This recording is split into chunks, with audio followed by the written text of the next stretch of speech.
When people hear Villa Isabel or Manuelaville, they usually just think of dorms and rooms for rent. Kuya, sa Lolo Pedrings po. But surprise, it's also a major destination for good eats.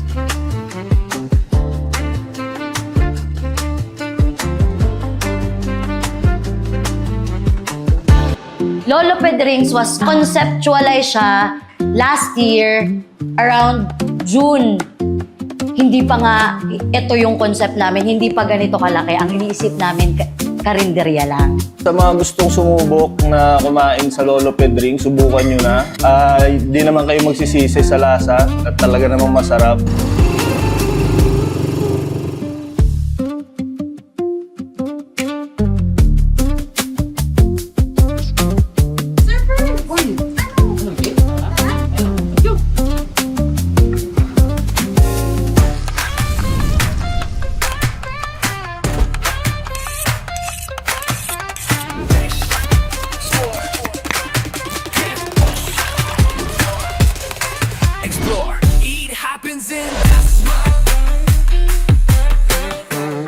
So we are here in the kitchen with Chef Michel kasi lulutuin natin ang black calamari, kansi, at pork pinagoongan.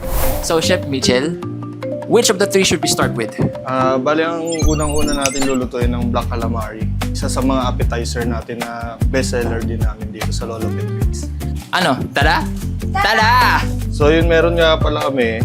Yun nga yung wet. So, ito yung squid natin at ang mixed flour natin. Yun yung parang nagpapalasa sa kanya.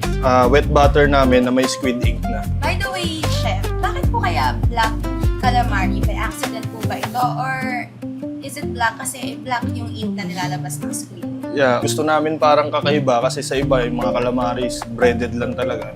Sa amin naisip namin, gamitin natin yung ink ng squid para kakaiba.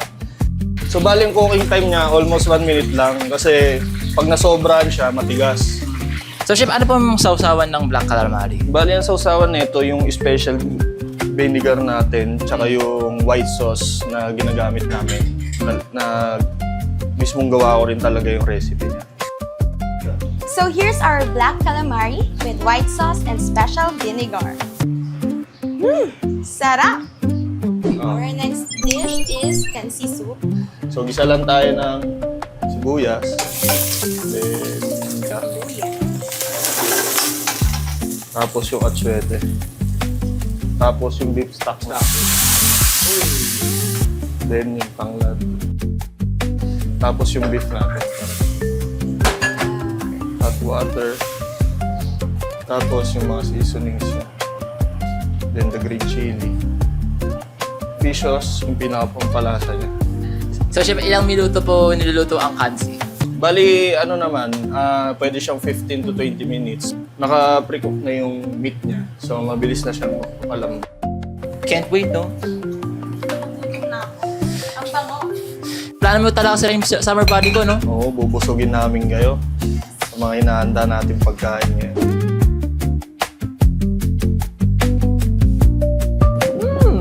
Alright guys, ready na ang kansi ng Lolo Pedrings at excited na ako kainin ito.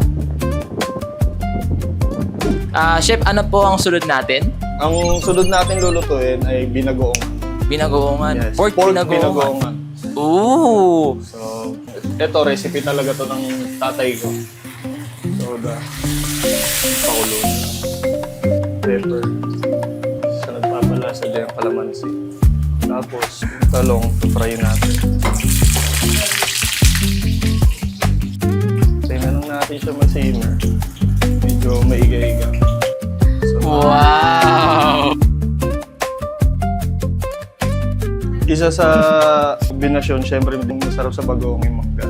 Kaya sinama namin siya.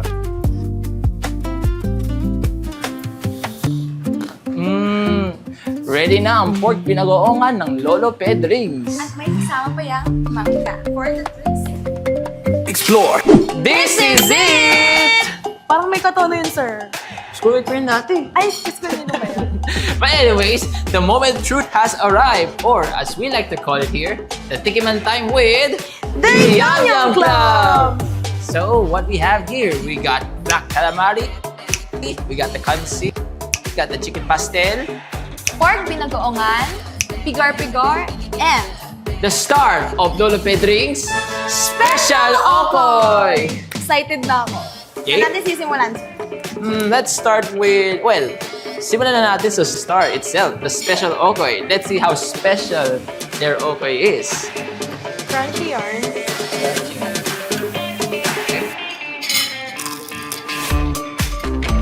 How is it?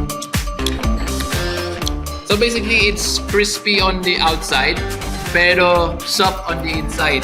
May sweet siya dahil sa kalabasa at saka carrots. And then may juicy na shrimp. Okay yung pag-slice ng vegetables nila na na-incorporate nila dito sa Special Okoy.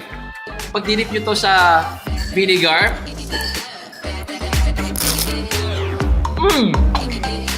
addictive naman! Ang sarap! So I highly suggest kapag nag-order kayo ng Special Okoy, mag-order na din kayo ng extra vinegar. That's right. At saka hindi lasang-lasa yung gulay niya, no? Perfect yung pambata. True. Okay Next lang. natin, Ali. Next one is black calamari.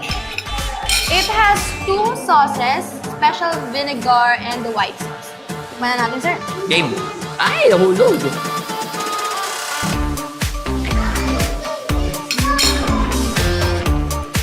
I ate the whole thing.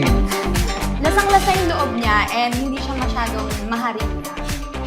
And try naman natin siya sa may mayo.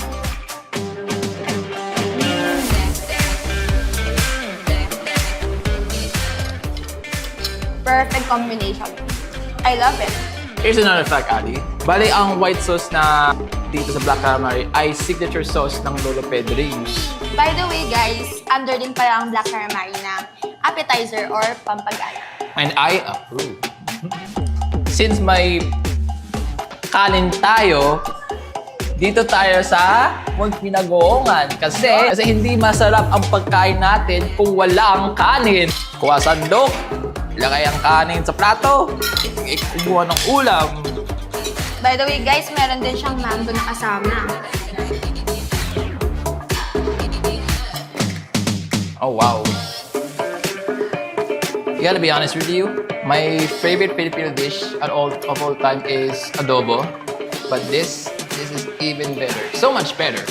Because just one bite, you can already taste the savory binagong flavor. And aside from that, nagko-complement yung mango and also the binagoong. Perfect combination. Kung naging favorite ni Sir Ferds ang binagoongan, ako naman, favorite kong sabaw. Kaya tikman na natin ang kansi soup. Alam niyo ba guys, ang kansi soup ay fusion ng sinigang na bulalo and hilaga. Kaya tikman natin, husgahan na natin. Maasim and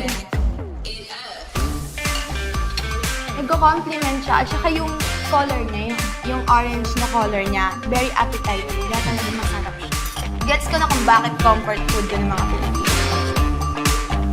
Sa mga nakatry na po ng Lolo Pedring's, you can comment down below what's your story and what's your experience mo with Lolo Pedring's. We love to hear that from you. Okay, that's it. Meron pa? Sige, tanong ka pa. Sa mga patuloy na tumatangkilik at bumabalik sa Lolo Pedring's, maraming salamat at sana huwag kayong magsawang sumuporta sa Lolo Pedring's. Lolo Pedring's Restaurant is a rising restaurant here in the city of Dasmariñas. Please visit and try their food to experience their Pinoy-themed cuisine. Matatagpuan sila sa Barangay San Agustin 2, Manuelaville Subdivision, Dasmariñas, Cavite. Explore their famous appetizers to their famous rice bowls and soup. Everything here at Lolo Pedring's is awesome! Paano ba yan? Nabusog na naman tayo. At dapat kayo rin, kaya bisitahin na sila dito sa Manuelaville.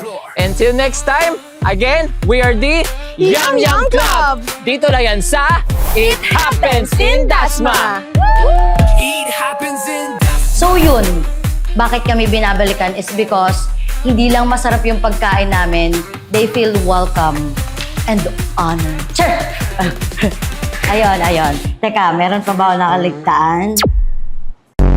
At bago nga lahat, Sir Ferds, di ba last day mo ngayon? Oo.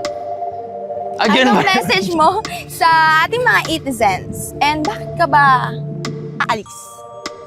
Nabigla ako dun Nabigla ako dun. First of all, I will say thank you to everyone who supported the show, especially sa pagka-follow nyo sa amin, sa pag-supportan nyo sa amin. It's really an honor and